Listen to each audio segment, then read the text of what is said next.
Tahimik na nakatago sa hanay ng mga nakaligtas, pinagmasdan ni Bangso si Shifting Shadow. Napagtanto niyang tila siya ang hinahanap nito, lalo na sa walang ingat nitong pagpatay maging sa sarili nitong mga kakampi. Ngunit agad niya ring itinanggi ang hinalang yun, sapagkat marahil ay likas na lamang sa nilalang na ito ang pumatay ng walang pinipili. Ang liwanag na lumitaw noong gabing yun at ang paulit-ulit niyang panghihimasok ay tiyak na sumire sa kanilang orihinal na plano. Habang nanginginig ang kanyang mga kamay, hinawakan niya ang bahagi sa ibabaw ng kanyang puso, ibinanggit ni Bangso na mula sa kanilang pananaw, isa talaga siyang taong dapat nilang pabagsakin at patayin. Sa kabila ng panganib, unti-unting lumitaw ang pananabik sa kanyang mukha, dahil ang nangyari sa kanya ngayon ay lubos niyang ikinatuwa. Samantala, dahan-daang inilibot ni Shifting Shadow ang kanyang paningin sa paligid, hinanap si Bangso. Naniniwala siyang ang isang eksperto na kayang magpakawala ng ganoong uri ng liwanag ay imposibleng basta-basta namatay, sigurado siyang naroon pa rin ito sa kung saan. Bigla siyang sumigaw sa buong kabundukan, kung nagtatago man siya ngayon, lumabas na ito ngayon din. Galit niyang ipinaalala niyang sinabi na niyang muli silang magkikita, kapag hindi ito nagpakita bago siya matapos magbilang hanggang 3, ngunit naputol ang kanyang sinasabi. Sa mismong sandaling yon, hinugot ni Bangso ang kanyang whip sword.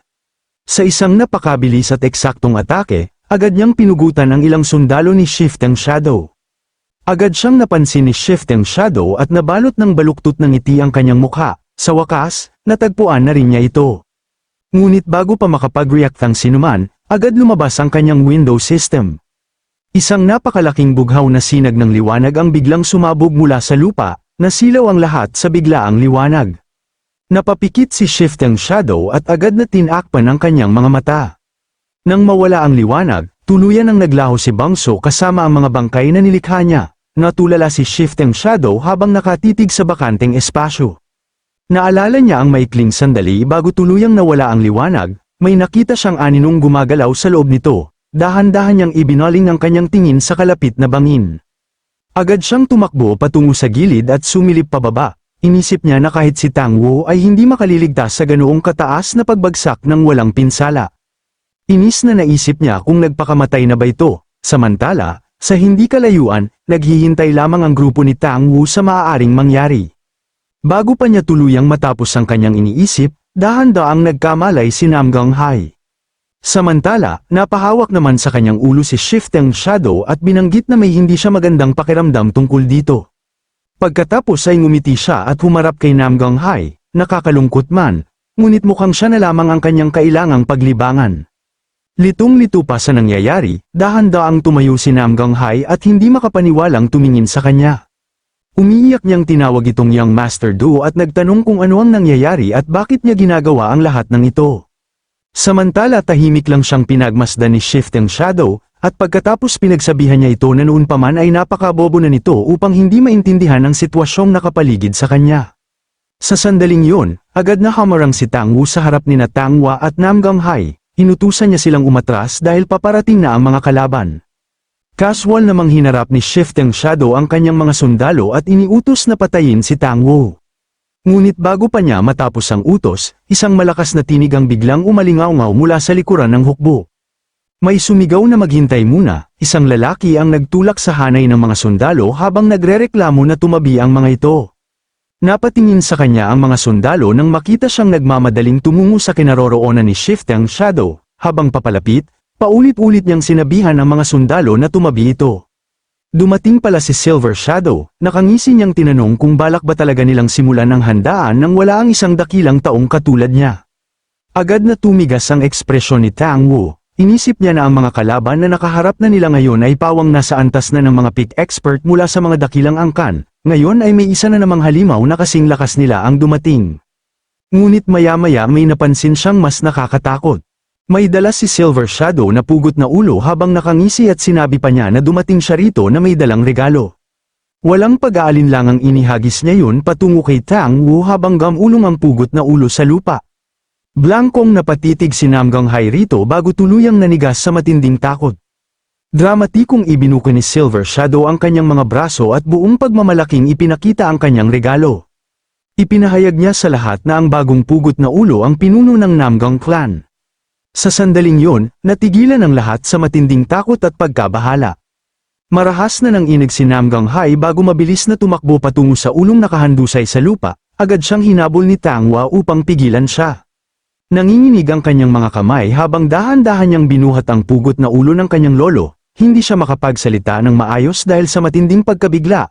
Nang tuluyan niyang makilala ito, gumuho ang kanyang isip sa matinding dalamhati. Mahigpit niyang niyakap ang pugot na ulo at tuluyang humagulgol habang desperadong tinatawag ang kanyang lolo. Habang pinapanood ang tagpong yun, sumabog si Silver Shadow sa walang habas na halakhak na halos hindi na siya makapagsalita sa sobrang tawa. Para sa kanya, ang makita ang pinakamagandang babae ng Anhui na umiiyak habang yakap ang pugot na ulo ng kanyang lolo ay isang napakasayang tanawin. Hayagan pa niyang inamin na ang ganoong wasak at puno ng dalamhati na ekspresyon ang pinakagusto niyang makita. Ipinagmalaki pa niya na ang pagdadala ng pugot na ulo ay ang pinakamagandang redyalong naisip niya. Habang patuloy siyang tumatawa, itinuro niya ang lahat at nagtanong kung hindi ba sila natatawa. Kapwa napatingin sina Water Shadow at Shifting Shadow sa kanya nang may halatang pagkainis habang napansin niya na tahimik lang ang lahat. Napatingin-tingin siya sa kanilang dalawa bago nagtanong kung ano ang nangyayari sa mga ito. Tinanong din niya kung siya lang ba ang natatawa at ni-excite sa mga nagaganap. Napakagat ng ngipin si Water Shadow at minura siya bilang isang baliw. Maging si Shifting Shadow ay nandidiring bamulong na si Silver Shadow ay hindi na maituturing na tao. Alanganin tumutol si Silver Shadow habang tinuro niya ang dalawa, dahil sa pananaw niya, nawasak na nila ang Namgang clan at malapit na ring mamatay si Tang Wu sa kanilang kamay. Ibig sabihin, dalawang higit pick expert na ang mawawala, at mapapasakamay pa niya ang dalawang magagandang babae. Sandaling natahimik ang lahat sa mga pinagsasabi ni Silver Shadow. Sa oras na yun, biglang pinaganya ni Tang Wu ang Dragon Phoenix Golden Needles. Gamit ang kanyang lihim na sining, napakalakas niyang itinulak sina Tang Wu at Namgang Hai sa himpapawid at itinulak pababa ng bangin. Nagulat si Tang Wu sa mga nangyayari at nagtaka kung bakit ginawa yun ng kanyang lolo, samantala, nanatiling tulala si Namgang Hai habang hawak-hawak ang ulo ng kanyang lolo. Ibinunyag ni Tang Wu na ibinuhos niya ang kalahati ng natitira niyang panloob na enerhiya sa kanyang mga karayom. Gayunpaman, alam niyang hindi pa rin yun sapat upang ligtas silang makababa sa bangin. Maaaring mabali ang kanilang mga kamay at paa, sa kasamaang palad ay maging baldado pa sila habang buhay. Ngunit wala nang halaga ang lahat ng iyon para sa kanya. Ang mahalaga ay mabuhay sila habang bakas sa mukha ni Tang Wu ang pagkabahala. Agad na napagtanto ni Shifting Shadow ang ginagawa ni Tang Wu at galit na sinigawan siya sa kanyang ginagawa. Ngunit tuluyan siyang binaliwala ni Tang Wu. Pasigaw niyang pinaalalahanan si Tang Wu na makaligtas kahit anuman ang mangyari. Habang pababa ng bangin sina Tang Wu at Namgang Hai, malakas siyang sumigaw sa kanyang apo, kahit wasak ang kanyang katawan, ang mahalaga kailangan niyang mabuhay. Umiiyak niyang sinabi na balang araw ay bumalik siya upang singilin ang utang na dugong ito para sa kanya.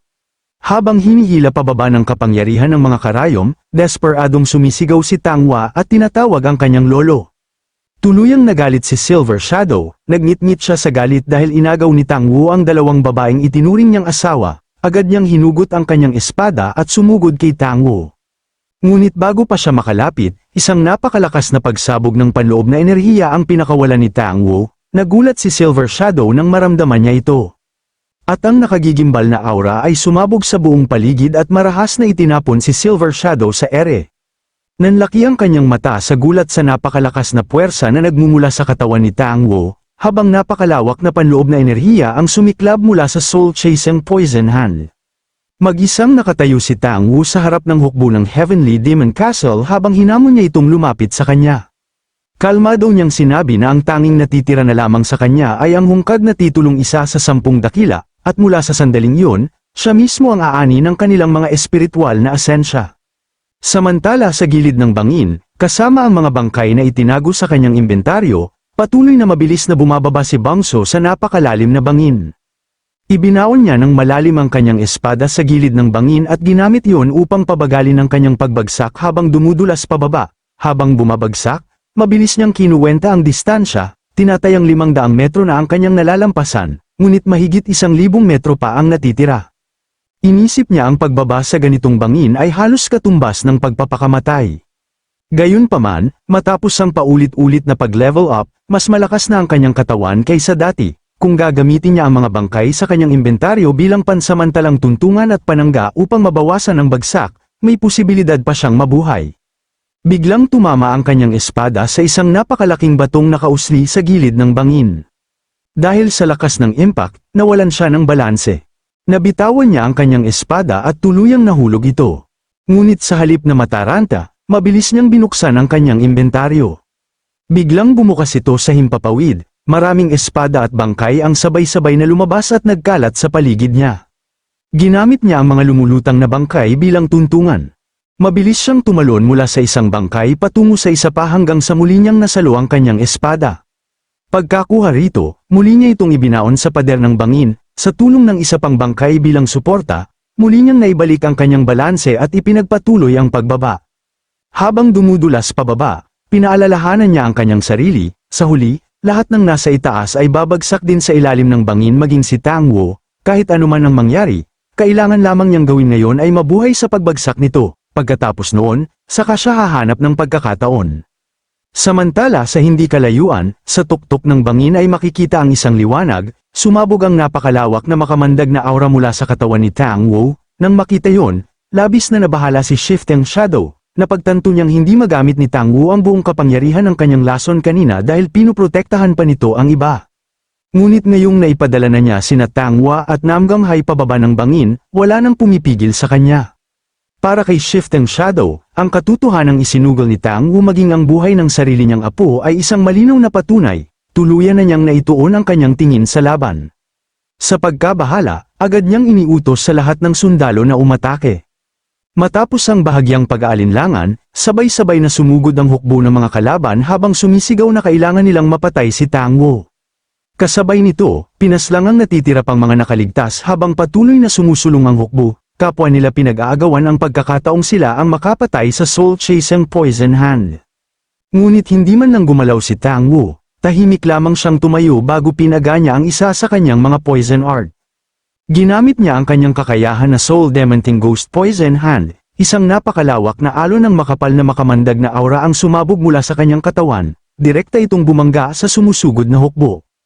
Sa mismong sandaling dumay-kit ang lason sa kanila, agad na nagsimulang matunaw ang kanilang mga katawan. Natunaw ang kanilang laman hanggang buto at mga piraso na lamang ang natira, nagsisigawan sa matinding paghihirap ang mga sundalo habang unti-unti silang nilalamon ng nakalalasong aura. Nang makita ang paparating na alon ng lason, agad na sumigaw si Shifting Shadow at inutusang harangin ito, sabay-sabay na itinaas ni na Shifting Shadow, Water Shadow, at Silver Shadow ang kanilang mga sandata at pinutektahan ang kanilang mga sarili gamit ang panloob na enerhiya. Ngunit kahit na napigilan nila ang lason, marahas pa rin silang naitulak paatras ng mapanirang puwersa nito. Matapos ang pag-atake, ganap na nawasak ang buong paligid dahil sa pag-atake ni Tang Wu. Habang pinagmamasdan ng pinsala, tunay na nabigla si Shifting Shadow. Kung hindi sila uminom ng antidote bead bago pa ang laban, malamang pati sila ay natunaw na rin sa makamandag na aurang yun, hindi niya akalaing nagagawa pala niyang magpakawala ng pag-atakeng umaabot sa ganitong antas. Samantalang nakita niya si Silver Shadow na ang pinakamatinding naapektuhan ng lason ni Tang Wu.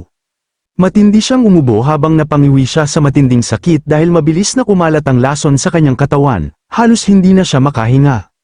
Hindi niya maintindihan kung bakit siya lamang ang nahihirapan habang tila walang epekto sa iba. Walang pag-aalinlangan, naghagis si Water Shadow ng isang maliit na antidote bead patungo sa kanya. Agad niya itong nilunok. Halos kaagad ding nawala ang lason sa kanyang katawan at pagkatapos malalim siyang huminga. Dahil doon, sa wakas pakiramdam niya na buhay na siya, habang nagreklamong itinago pa ng dalawa ang napakahalagang bagay na iyon. Kasabay nito, sinunggaban ni Tang Wu ang ulo ng isa sa mga buhay pang sundalo ng kalaban. Desperado itong nagsumamo na may magligtas sa kanya. Inangat niya ito sa ere, at walang awang dinurog ni Tang Wu ang bungo nito. Tumalsik ang dugo sa hangin habang bumagsak ang walang buhay nitong katawan. Pagkatapos ay hinarap niya sina Shifting Shadow, Water Shadow, at Silver Shadow. Nang makita niya ang antidote bead, agad niyang naunawaan na mula pa sa simula ay handa na silang patayin siya habang dahan-dahan niyang pinunit ang damit. Ngunit pinaalalahanan niya ang tatlo, ang taong nakatayo sa harap nila ay isa sa 10 dakila ng Merim. Talaga bang naniwala silang sapat na ang isang simpleng antidote bead upang pigilan siya? Ang matinding kumpiyansa sa kanyang tinig ay nagpahigpit sa ekspresyon ng tatlong shadow. Bago pa sila makapag-react, biglang sumugod si Tang Wu sa nakakatakot na bilis, sa isang iglap, nasa harapan na nila siya, maging si Shifting Shadow ay hindi inaasahan ang ganoong bilis. Sa sandaling yun, si Water Shadow ang unang kumilos at inutusan niya ang lahat na tumabi. Buong lakas niyang inihampas ang kanyang sandata at direktang tinamaan si Tang Wu sa kanyang katawan. Sa malakas na impact, tumilapon si Tang Wu sa ere. Sa pag-aakalang nabasag na niya ang depensa nito, ngumiti siya ng may kumpiyansa. Ngunit habang tumitilapon palayo, mabilis na naghagis si Tang Wu ng isang makamandag na karayom patungo sa kanya. Nagulat si Water Shadow sa biglaang ganti na atake. Ngunit bago pa ito tumama, sinalag ito ni Shifting Shadow gamit ang kanyang kamay. Kinutya niya si Tang Wu at sinabing hindi uubra sa kanila ang mga nakatagong sandata. Ngunit sa mismong sandaling yun may ginawa si Tang Wu, biglang nagbago ang makamandag na karayom, naging isang gintong metalikong lotus na ito. Kasunod nito ang isang napakalaking pagsabog, sa isang iglap, marahas na tinangay ng pagsabog sina Water Shadow at Shifting Shadow. Agad namang nagngit-ngit sa galit si Silver Shadow habang tinawag niya ito na isang baliw na matanda, hawak ang kanyang dalawang espada, mabilis siyang sumugod kay Tang Wu habang sumisigaw na tigilan na ng matanda ang pagtatago sa likod ng mga nakatagong sandata at lumaban ng harapan. Kasabay nito, ginamit niya ang kanyang martial technique ang Shadowed Phantom Bloom, 12-12 talam ng sword energy ang sabay-sabay na ramaga sa kay Tang Wu mula sa lahat ng direksyon. Malamig na sinabi ni Tang Wu, na isang walang kwenta na salita na tawagin siyang duwag habang tatlong shadow ang sabay-sabay na umaatake sa isang matanda. Bilang tugon, pinakawalan niya ang sunod-sunod na makamandag na karayom. Habang lumilipad ang mga ito sa himpapawid, isa-isa silang naging namumukadkad na gintong lotus. Biglang napuno ng sunod-sunod na pagsabog ang buong kalangitan. Muling tinangay ng magkakasunod na pagsabog si Silver Shadow. Habang lumilipad pa atras, galit niyang isinumpa ang Tang Clan dahil sa napakatusong estilo nito sa pakikipaglaban. Ngunit biglang nagbago ang kanyang ekspresyon, isa sa mga makamandag na karayom ni Tang Wu ang tumama mismo sa kanyang binti habang naglalaban sila. Mula sa ibaba, malamig niyang sinabi kay Silver Shadow na nahuli na niya ito. Agad na sinamantala ni Tang Wu ang lason na karayom na kabaon sa binti ni Silver Shadow. Gamit ang kanyang panloob na enerhiya, lumikha siya ng manipis na sinulid ng enerhiya na direktang nakakabit sa karayom. Sa isang marahas na paghila, mabilis na nahatak si Silver Shadow pababa mula sa himpapawid papunta sa kanya, bumulwak ang dugo mula sa sugat habang sapilitang hinihila ang kanyang katawan. Dahil sa matinding takot, mabilis na itinaas ni Silver Shadow ang kanyang dalawang espada sa harap ng katawan upang ipagtanggol ang sarili. Ngunit naunang kumilos si Tang Wu. Isa na namang sunod-sunod na bugso ng mga makamandag na karayom ang pinakawalan niya, isa-isang tumama ang mga ito sa katawan ni Silver Shadow hanggang sa bigla itong natigilan sa ere. Agad na napagtanto niya ang nangyari, tinamaan siya ng pag-atake sa mga pressure point kaya tumigil sa pagtugon ang kanyang katawan. Bago pa siya makakilos muli, sinunggaban na siya ni Tang Wu sa buhok. Malamig na nakatitig sa kanya si Tang Wu habang sinasabing, magsisimula siya sa mga matang ng ahas na tumingin sa kanya. Pagkasabi nito, walang pag-aalinlangang ipinasok ni Tang Wu ang kanyang mga daliri at marahas na dinukot ang isa sa mga mata ni Silver Shadow, umalingaw-ngaw ang nakabibinging sigaw ni Silver Shadow sa tindi ng sakit, sa mismong sandaling yun, isang kidlat ang biglang sumiklab sa likuran ni Tang Wu, kaya agad siyang lumingon, isang pag-atake ang muntik ng tumama sa kanya, ngunit mabuti na lamang at mabilis niya itong nailagan. Sa hindi kalayuan, makikita si Shifting Shadow na nagpakawala ng isang napakalakas na lightning palm strike. Sa pag-ataking yun, bahagyang nadaplisan ang tainga ni Tang Wu, agad niyang napagtanto ang isang bagay, panakip lamang pala ang mga teknik sa espada ni Shifting Shadow, ang tunay nitong espesyalisasyon ay ang palm arts. Ginamit naman ito ng pagkakataon ni Shifting Shadow upang sumugod, nagtipon siya ng kidlat sa kanyang mga kamay habang mabilis siyang lumapit at sinisigaw ang pangalan ni Tang Wu. Sa matinding galit, ginamit niya ang Thunderclap 100 Strikes Palm, sunod-sunod na siksik na palm strike ang ramaga sa kay Tang Wu. Hindi nagpatinag si Tang Wu at agad na ginamit ang Delusional 6 Acupoints, Blood Hand Dance Green, bumuhos ang makapal at makamandag na enerhiya mula sa kanyang palad.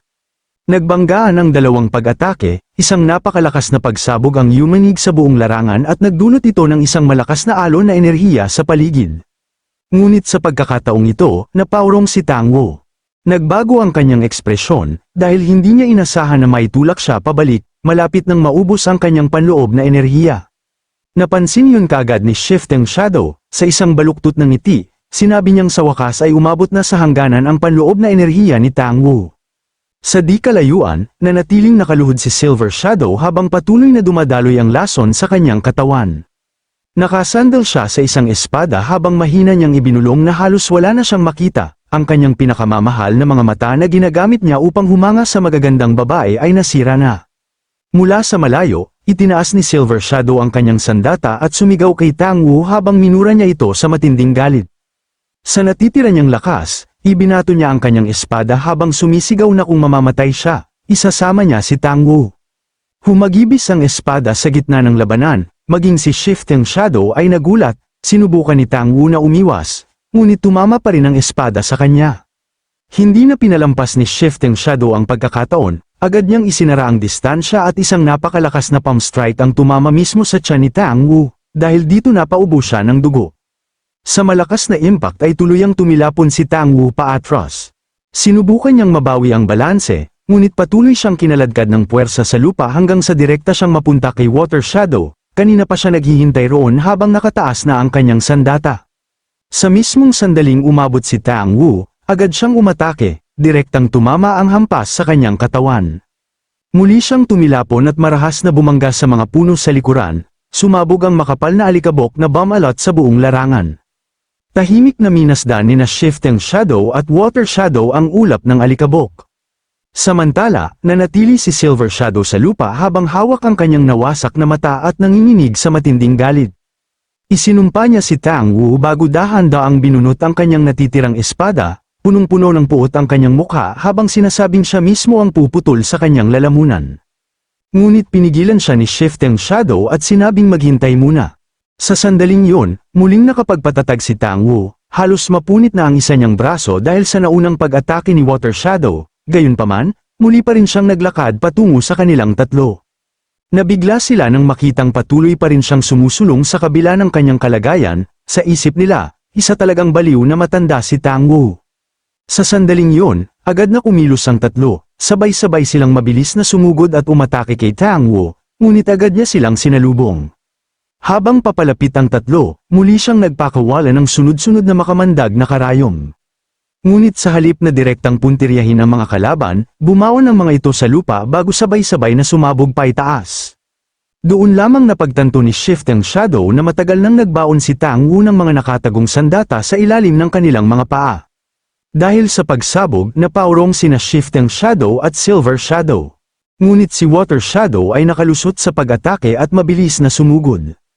Naiwasan ni Tang Wu ang unang atake at patuloy na umiwas sa mga sumunod na hampas. Lalong pinabilis ni Water Shadow ang kanyang mga pag-atake at nagpakawala ng walang humpay na serye ng mga hampas. Mula sa pag-iwas, lumipat si Tang Wu sa direktang pagsalo gamit ang kanyang natitirang maayos na braso. Sa isang banggaan, napaurong si Water Shadow, pagtingin niya sa kanyang sandata, napansin niyang iisang bahagi lamang ang paulit-ulit na tinatamaan ni Tang Wu. Ngunit hindi niya yun pinansin at muli siyang sumugod, kasabay nito, dumating si Silver Shadow mula sa kabilang direksyon. Sabay nilang inilunsad ang kanilang pag-atake, sa mismong sandaling nagsalubong ang kanilang mga sandata, tumalon si Tang Wu sa ere. Dahil dito ay nagbanggaan ang sarili nilang mga sandata, habang dumaraan sa pagitan nila, nakapagpakawala na naman si Tang Wu ng isa pang karayom. Nagbagong anyo ang makamandag na karayo at naging isang gintong lotes. Napansin lamang yun ni Silver Shadow nang huli na ang lahat. Agad itong sumabog, tinangay ng pagsabog sina Silver Shadow at Water Shadow habang pinagmamasdan ni Shifting Shadow ang nangyayari, nagkalat ang mga piraso at nakatagong karayom sa buong paligid, ilang karayom ang tumama kay Shifting Shadow.